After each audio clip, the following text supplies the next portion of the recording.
लक्ष इकडे आहे असं समजून मी कविता सादर करतोय.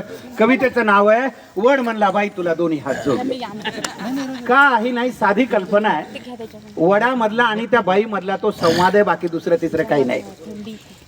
एक बाई लगबगीनं पूजेसाठी आली. एक बाई लगबगीनं पूजेसाठी आली.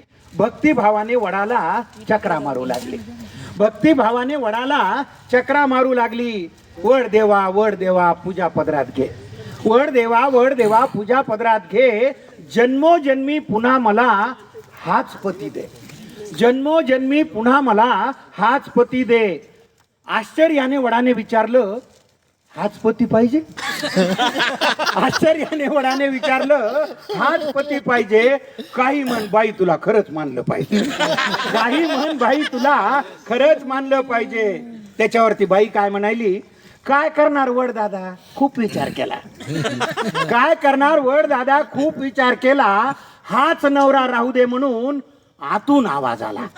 हाच नवरा राहू दे म्हणून आतून आवाज आला. त्याच्यावर तो वड म्हणायला, एवढे दुर्गुण असून सुद्धा याचीच निवड केली. एवढे दुर्गुण असून सुद्धा याचीच निवड केली. म्हणून माय मला तुझी फारच दया आली.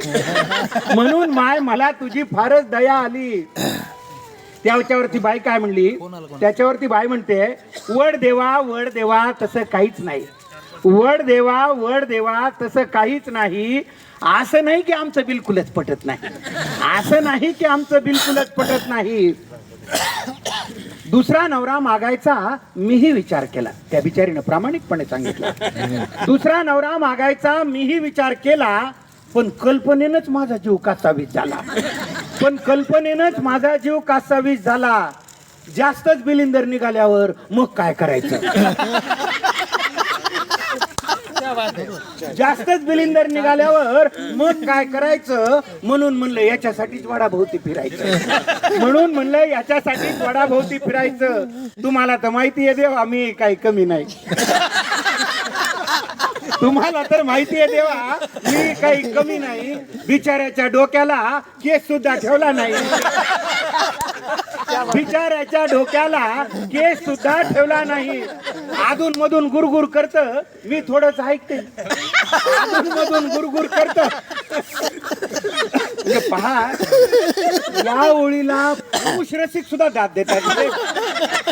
म्हणजे याच्यापेक्षा स्वच्छ मनाची माणसं असू शकतात का? अधून मधून गुरगुर करत, मी थोडंच ऐकते. एका कानानं ऐकून दुसऱ्यानं सोडून देते. एका कानानं ऐकून दुसऱ्यानं सोडून देते. माझी आई मला म्हणली, नवरा बदलायचा नाही. पहा, म्हणजे तो आतून आलेला आवाज कुठून आलेला होता. आजकाल हा आवाज फार झाला. माझी आई मला म्हणली, नवरा बदलायचा नाही. एवढा बावळट माणूस तुला कुठेच मिळायचा नाही. माझी आई मला म्हणली, एवढा बदलायचा नाही, नवरा बदलायचा नाही. एवढा बावळट माणूस तुला कुठंच मिळायचा नाही.